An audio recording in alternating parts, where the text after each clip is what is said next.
Gedeón entonces le respondió: ah, Señor mío, si Jehová está con nosotros, ¿por qué no nos ha sobrevenido todo esto? ¿Por qué nos ha sobrevenido todo esto?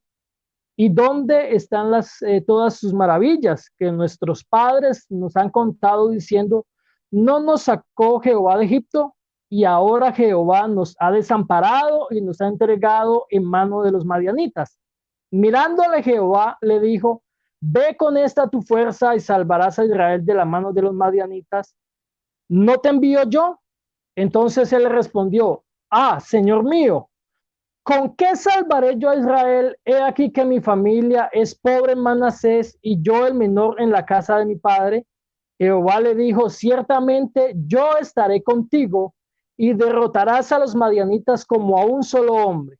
Y quiero enfocarme mucho empezando en ese versículo 15 que ya leímos. Entonces él le respondió: ah, Señor mío, ¿con qué salvaré yo a Israel? He aquí que mi familia es pobre en Manasés y yo el menor en la casa de mi padre. Ya la hermana lo estaba diciendo ahorita. Está haciendo mucho calor acá en Tuluá, a pesar de que está nublado y ayer llovió y ha estado lloviendo, pero hace un calor impresionante. Entonces va a ser normal que miren esto. Este, la hermana lo decía ahora, que es muy normal para nosotros sentir debilidades y más que todo en estos tiempos que estamos viviendo, estar guardados, estar confinados en cuarentena o por todo lo que está sucediendo a nivel mundial, es muy normal. Y lo pensaba yo esta mañana, lo pensaba esta mañana que estaba un poco reflexionando acerca del tema, de que es normal esto, pero no juzgamos a nadie. La verdad es que no juzgamos a nadie porque somos seres humanos. Los seres humanos somos débiles. Los seres humanos somos personas que no tenemos una inmunidad pues a todo lo que nos sobrevenga.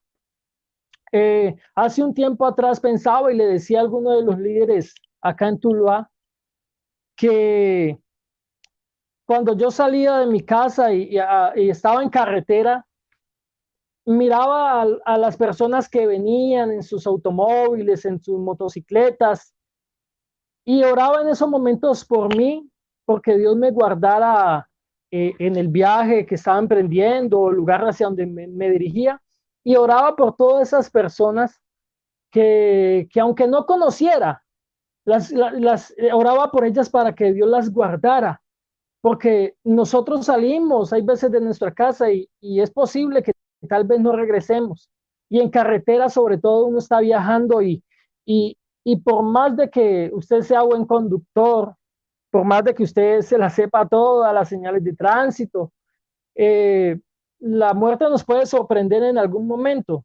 Y muchas de esas personas que viajaban en carretera lo están esperando sus hijos, lo están esperando sus esposas, sus esposos, sus padres. Y como seres humanos, si llegáramos a morir, hay personas débiles que llorarían y sería muy duro de soportar esta situación, porque somos seres humanos. Pensaba y les decía también a ellos que una simple gripa nos pueda a nosotros matar. Aquí no es que nadie se crea pues el macho alfa ni un superhéroe inmortal, no, somos seres humanos. Por mucho dinero que tenga el ser humano, por mucho dinero que tenga por allá cierta persona conocida de la farándula, una enfermedad puede ser mortal, una enfermedad puede acabar con la vida de muchos. Y el que nosotros estemos acá guardados, para muchas personas se está convirtiendo eso en debilidad. Nosotros los cristianos lo entendemos, pero también hay cristianos que creen que porque no está el templo físico, ¿verdad? Donde siempre nos vamos a reunir, donde escuchamos la palabra de Dios en vivo y en directo, donde nos metemos en alabanza y danzamos y cantamos y aplaudimos y hacemos de todo para exaltar al Señor, pero en esos momentos que ese templo, esa estructura física no está y que estamos nosotros aquí en la casa, muchos de nosotros nos hemos debilitado en alguna ocasión, porque así como el que juega fútbol necesita entrenarse, salir a darle vueltas a la cancha y estar siempre ejercitándose, el que va al gimnasio y el que sabe de alguna de esas tareas y no la hace sencillamente, como se dice por ahí, folclóricamente se va mogoseando, como decimos tal vez por acá en el valle. Necesitamos que nos echen aceitico para poder que el engrane se mueva.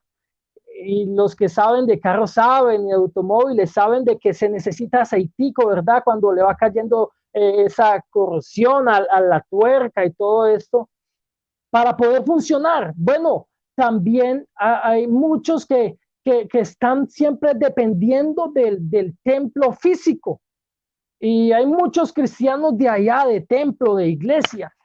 Y cuando estamos acá, entonces nosotros pensamos, o muchas de esas personas piensan, de que todo está menguando, de que todo, tal vez en algún momento sus vidas espirituales van a acabar. Este fin de semana alguien precisamente me decía que sentía que su vida espiritual menguaba. ¿Por qué? Porque le hacía falta estar en el templo, le hacía falta estar en la iglesia. Y es normal, uno no juzga a nadie, pero yo creo que eso se trata, hay veces, de tomarlo con madurez espiritual, ser radical en lo que nosotros hemos creído. Porque si Dios obró allá en el templo físico, en la iglesia o como le quieran llamar, si Dios obró allá en esas cuatro paredes, ese Dios que nosotros conocemos no es un Dios que se encajona en cuatro paredes, sino que es un Dios que está a las 24 horas del día, por 7 días a la semana. Es un Dios que nos acompaña al trabajo, es un Dios que nos acompaña en la casa, es un Dios que guarda a nuestros hijos cuando van al colegio, que nos guarda cuando nosotros hacemos X o Y cosa de la cual tengamos que salir o la que estamos enfrentando. Dios nos guarda en todo momento y ese Dios nos acompaña porque ese es el Dios al que nosotros hemos creído.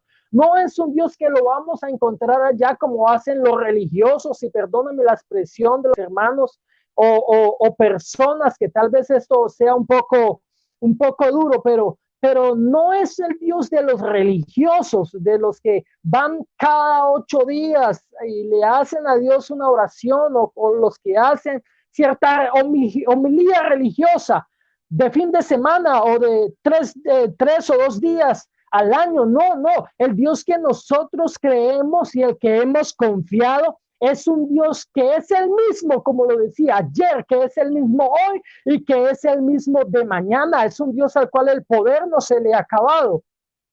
Que nosotros seamos débiles y lo pensemos así, está bien. Vuelvo y repito, no lo juzgamos, no estamos aquí señalando eso, pero sí tenemos que pensar un poquito de que la relación con Dios se encuentra acá en nuestra casa. De aquí nosotros salimos a donde vamos a ir y mostramos la imagen de un Dios que es poderoso y que vaya, es una paradoja, porque mientras, dice la Biblia, mientras yo soy débil, entonces en el Señor me hago fuerte. Eso es una paradoja, porque nosotros tenemos al Dios de la paradoja. El Señor llama lo que no es como si fuese. El Señor es del linaje de David, pero también es antes que Abraham.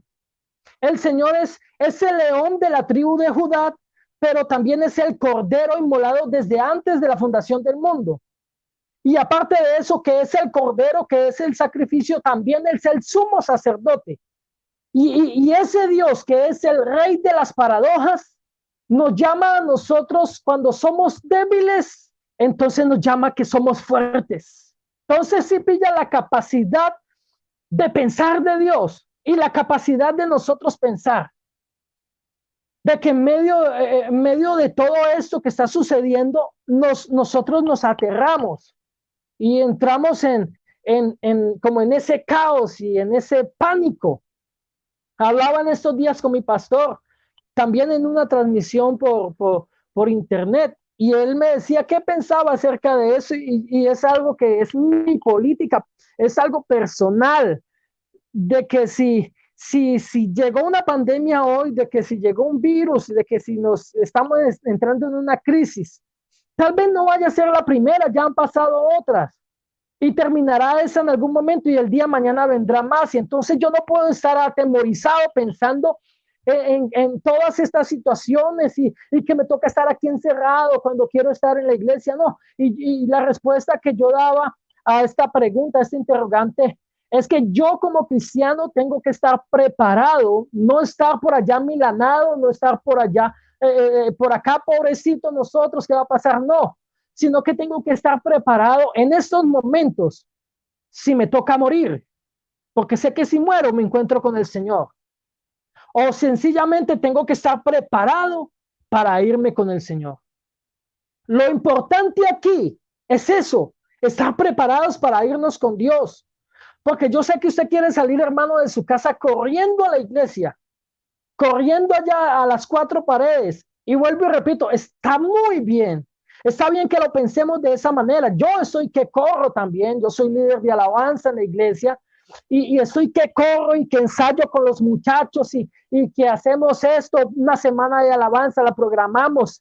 Pero yo no tengo que estar preparado para eso. Yo tengo que estar preparado, fortalecido en el espíritu para encontrarme con el Señor. Y créame, hermano, créame que Dios utiliza esto como un canal para él derramar de su gloria. Yo creo que Dios usa la debilidad de muchos para fortalecer su obra. Pensaba yo antes de iniciar el mensaje que estábamos cantando, que la hermana estaba hablando, pensaba yo en los planes que Dios tuvo con hombres de la Biblia como Moisés, cuando el Señor quiso enfrentar a los egipcios, al faraón, a esa nación y su pueblo se encontraba ya reprimido, esclavizado. El Señor envió unas plagas y usted ya las conoce, mi hermano, pero sobre todo la última plaga, que fue cuando los primogénitos iban a morir. Nosotros, y en esos momentos, las personas, al igual que nosotros, de ese tiempo, que eran débiles igual que nosotros, los israelitas, recuerden, se tuvieron que encerrar porque por esa debilidad muchos iban a morir y ellos tuvieron que encerrarse, pero hubo una señal que era, recuerde usted que era untarle sangre al pórtico, al portal de la entrada de sus casas. ¿Por qué tuvieron que entrar en confinamiento? Porque eran débiles, porque eran seres humanos, porque no eran inmortales, porque si no hacían eso, sencillamente sus primogénitos iban a morir. Pero Dios usó esa debilidad para que el pueblo pudiera salir de esa esclavitud. Si usted nota más adelante con Sansón, Sansón era una persona también débil. La Biblia nos enseña los errores que cometió Sansón. Pero a pesar de que Sansón iba siempre como haciendo lo malo, el Señor tenía misericordia de eso. Y a pesar de que era débil, dice la Biblia, siempre que hablamos de Sansón, y el Espíritu de Jehová vino sobre Sansón. A pesar de esa debilidad, el Señor lo hacía fuerte. Luego también vemos a David. ¿Quién era David? David era un jovencito que su papá, que sus hermanos no daban absolutamente un peso por él. ¿Qué era lo único que hacía David allá, el menorcito? Estar en el potrero, cuidando las ovejas de su padre. Y en algún momento tuvo como esa oportunidad extraordinaria de enfrentar a un gigante. Ninguno de los del ejército, ni sus hermanos, ni el rey de ese tiempo, el rey Saúl, ninguno quería enfrentarlo porque, obvio, somos seres humanos y somos débiles, mientras que allá hay uno que es más fuerte que nosotros. Y ninguno lo quería enfrentar. Y ahora la paradoja de esto, que David se enfrentó a ese gigante. Y si usted no me lo quiere creer, hermano, pero yo le puedo decir a usted que la diferencia entre ellos dos era abismal. ¿Por qué? porque Goliat era un hombre que tenía armadura. Goliat era un hombre que lo superaba 2 o 3 veces en tamaño, y aparte de eso, la experiencia militar que tenía Goliat no la tenía David. Goliat se puede decir que humanamente era fuerte y David humanamente era débil. Pero ¿qué hizo David?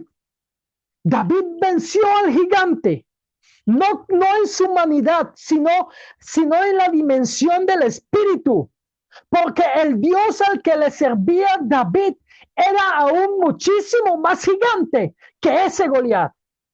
Pero yo quiero mostrarle esto para que usted se fije de que el Dios que nosotros tenemos no es un diosecito pintado en la pared. No es un diosecito que lo cargamos por ahí y que lo llevamos como amuleto. No. Ese no es el Dios de esta iglesia. Tal vez algunos tengan a un diosecito por ahí en miniatura para meterlo en el bolsillo y que me acompañe cuando no. El Dios de nosotros lo llena todo en todo. El Dios de nosotros es fuerte, es poderoso y lo cantamos. Grande y fuerte es nuestro Dios. A pesar de mi debilidad, el que va conmigo es un poderoso gigante. No es un gigante, es un poderoso gigante. Y lo que está sucediendo en lo que nosotros estábamos leyendo, hermano, yo quiero mostrarle este llamamiento de Gedeón, porque lo que yo pienso en esos momentos, a estas alturas de la vida, a estas alturas de confinamiento, a estas alturas de cuarentena, de pandemia, es que Dios está tratando con jóvenes, está tratando con nuevos liderazgos, con nuevos ministerios, está fortaleciendo a los líderes que teníamos, está fortaleciendo a los pastores, está fortaleciendo a los misioneros, está fortaleciendo y haciendo más fuerte a todo el que quiera seguir buscando el rostro de Dios. Y los que nos muestra aquí, en estos pasajes que leímos, nos muestra un Gedeón que es débil. Lo que le dice Gedeón al Señor me deja a mí impresionado, porque Gedeón le dice: Señor, usted está mirando en mí un varón esforzado y valiente, y yo que soy débil, y yo que soy aún hasta el más pequeño de mi casa, y usted me ve a mí. Yo creo que Sansón hasta se rió de eso. Pero qué hermoso eso, hermano. Porque Dios no estaba mirando a Sansón como, a Gedeón, como Gedeón se veía. Dios estaba mirando a ese pequeño, al menor de la familia, lo estaba mirando como un varón esforzado y valiente. Él llegó a llamar no a una persona que vivía en el palacio. Él llegó a llamarnos a alguien que estaba especialmente entrenado para una misión o para esa misión. Él no llamó a un tremendo guerrero, ni tampoco era un líder de Israel. Él llamó a un campesino que estaba trillando trigo para esconderlo de los madianitas. Vuelvo y repito, él no llamó a un tremendo hombre que estaba dedicado a las armas bélicas, no. Él llamó a un campesino. Él llamó a alguien que salía a vender empanadas. Él llamó a alguien que estaba por ahí en un taxi, que estaba trabajando construcción. Él llamó a una persona que estaba por allá tal vez en lo más vil y despreciado de este mundo, para avergonzar a los sabios, dice la palabra del Señor. Él llamó a un campesino, él llamó a alguien del campo. Por esa razón nosotros no tenemos que pensar, no, es que Dios usa a los hombres, a tremendos hombres, como dicen por acá en Colombia, caballos de Dios. Pero ¿quién soy yo? Pues te digo que este es el momento que nosotros como cristianos, como jóvenes que somos la fortaleza en la iglesia, podamos demostrarle al mundo de qué estamos hechos, de quién estamos revestidos. No es el tiempo para estar por allá, Señor. Usted me ve a mí como un varón esforzado y valiente, pero es que yo soy insignificante. De la casa se burlan de mí. Mi papá no cree en mí. Mi abuelo sí que menos. Yo soy por acá el que manda más bien a hacer los mandados. Yo soy el que trabaja por allá en una casa de familia. Yo soy por allá, no, no, yo sinceramente no soy nadie.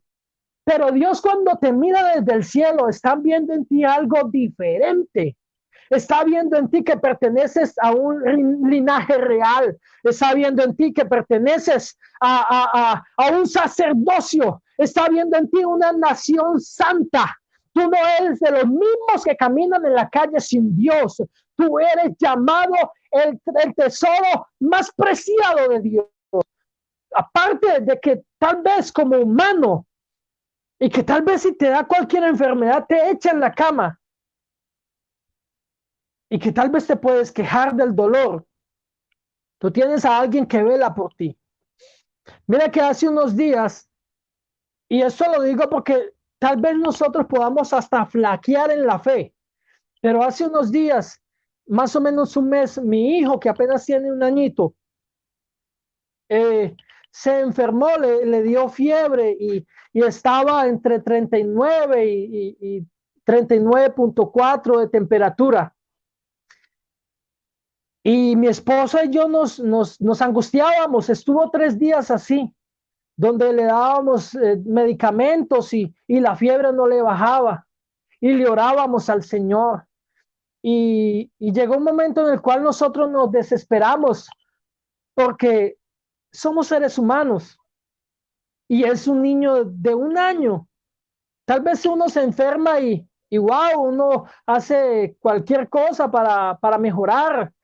Pero un niño de un año no quería comer, no quería tomar su biberón, no quería tomarse la droga, los medicamentos, no quería. ¿Y qué puede hacer uno? Angustiarse. Y orábamos y no había una respuesta. Mi esposa a veces me decía, pero le estamos orando a Dios y no pasa nada. Y yo no la juzgo. Y yo quiero que por favor no me juzguen los que están allá viendo, porque somos seres humanos y eso nos pasa. Somos débiles. Pusimos a mi hijo en oración el tercer día ya y no podíamos ni siquiera llevarlo al hospital por esta situación que está sucediendo. Porque tal vez lo llevamos al hospital y de allá nos traigamos otra cosa a nuestros hogares. Y más porque el Ministerio de Salud no permite, sino los que tienen que ver con esta pandemia. Entonces no hay una solución que humanamente uno pueda hacer. No la hay. Y el tercer día le escribí a mi pastor, el hermano John Setter, y al pastor José Alí Patiño, para que ellos nos ayudaran en oración, allá desde sus cultos, desde sus casas, nos ayudaron en oración y ese día en la noche que se oró por el niño pudo dormir esa noche completamente sano, no tenía nada de fiebre y todo el día había estado con 39, 38, 39.4 de temperatura, pero cuando se oró por él, automáticamente la fiebre se le fue. Al otro día el niño durmió, al otro día se levantó. El hermano John Setter me escribió y me dijo cómo sigue el niño. Yo le dije, el niño está bien, el niño está sano.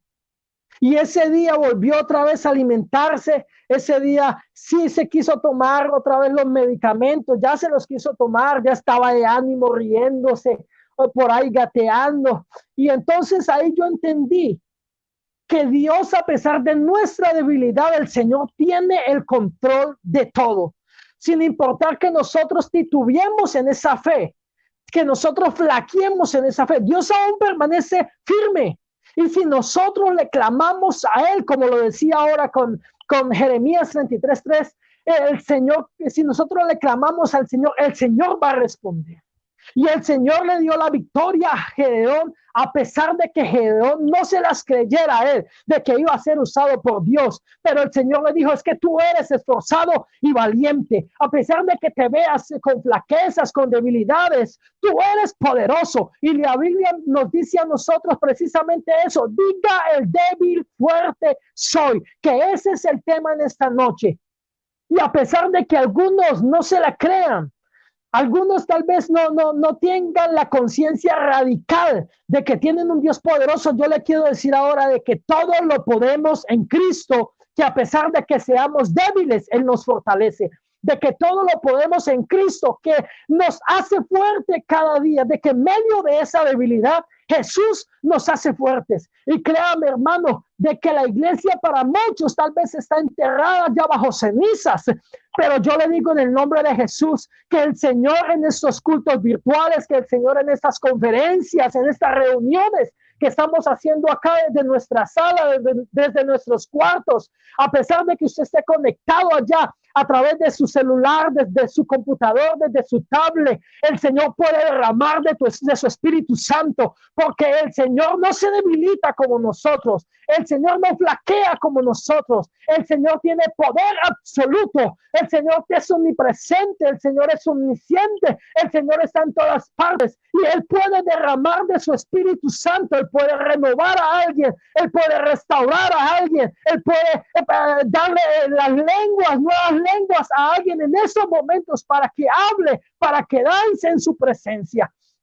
Yo soy uno de los que cree, hermano, de que el ADN de esta iglesia no es el miedo, no es el terror. El ADN de esta iglesia es el Espíritu Santo. Y mientras el Espíritu Santo esté con nosotros, mientras que nos movamos en la dimensión del Espíritu Santo, hay victoria para rato. Esta iglesia es victoriosa, esta iglesia es poderosa. Tal vez muchos estén por allá esperando el nuevo orden mundial, esperando a ver qué es lo que va a suceder y quedémonos acá, pero esta iglesia está esperando al Rey de Reyes y al Señor de los Señores. A esta iglesia nadie la ha enterrado, esta iglesia no está en cenizas. Antes, en estos momentos están surgiendo dones, ministerio, hay Espíritu Santo para rato, hay presencia de Dios para rato, hay esa presencia de Dios en nuestros hogares, en nuestra familia, esa relación íntima con Dios en estos momentos está siendo fuerte.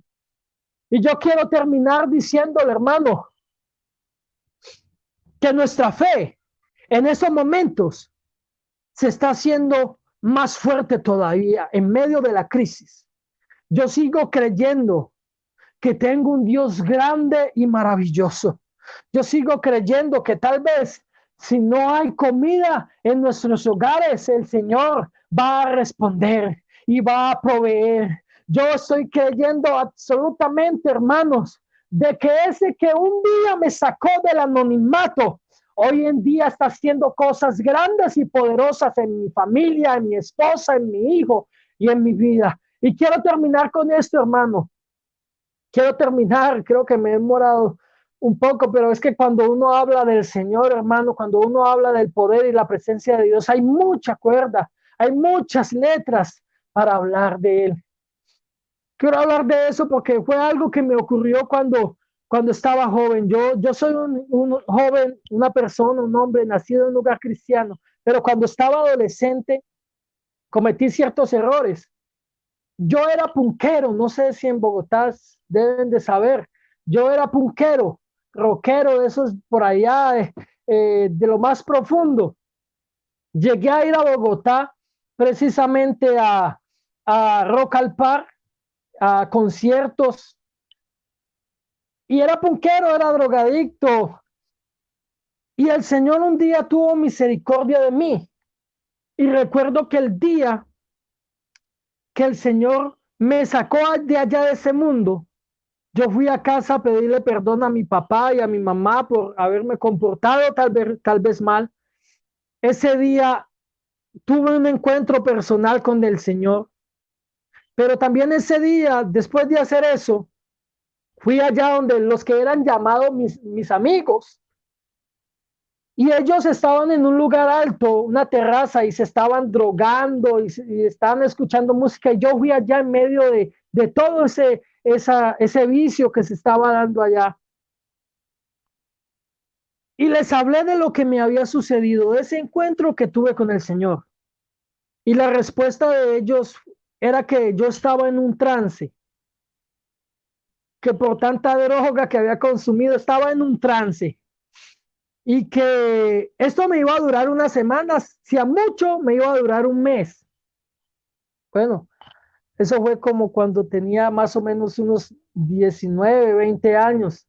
En esos momentos tengo 34 y ese trance me duró muchísimo, me ha durado y no quiero salir de ese trance, si es lo que ellos creían. Pero quería tomar esto porque ellos me miraron como débil en eso. Tú vas a durar unas semanas y si a mucho un mes. Pero yo pensé, si yo le entregué mi vida a Cristo, el Señor se va a encargar de todo lo mío de aquí en adelante. El Señor va a estar conmigo y me va a acompañar en ese proceso. Ya llevo una buena cantidad de años, vuelvo y repito, más o menos como 15 años, caminando con el Señor firme. Esos amigos quedaron en el pasado, les hablé de Dios, les hablé de lo que me había ocurrido y me vieron como una persona débil. Pero quiero decirle que el Señor me hizo fuerte en medio de esa debilidad. Tal vez no había sido en ese tiempo lleno del Espíritu Santo, pero creía firmemente en el ser que me había dado la vida. Y hasta el día de hoy, hermano, hasta el día de hoy el Señor ha estado conmigo. He menguado, he tenido debilidades, he tenido flaquezas, pero aquel que me llamó de las tinieblas a su luz admirable ha estado conmigo hasta el día de hoy. Y puedo decirte con autoridad, en el nombre de Jesús, que puedes pasar por un desierto feo y espantoso, por un valle de sombras de muerte, donde estás queriendo tomar ciertas decisiones malas. Puedes estar pasando por todo esto, pero el Señor es nuestro pastor. El Señor va a estar con nosotros y el Señor nos va a hacer cada día más fuertes. El Señor va a estar con nosotros, el Señor va a estar contigo en el Ecuador, el Señor va a estar contigo en Santa Marta, el Señor va a estar contigo en Cali, el Señor va a estar contigo donde estés. Y Él no va a cambiar, Él está conmigo ahora, Él está contigo, Vanessa, Él está contigo, Lady, Él está contigo, Mario, Él está con ustedes en Bogotá. Y Él no mengua en los cambios de clima, Él se permanece fiel, Él es el mismo ayer, hoy y por todos los siglos. Y venga la pandemia que venga, y venga la crisis que venga, el Señor tiene siempre el control de todo, Él tiene todo fríamente calculado. Que el Señor les bendiga a todos.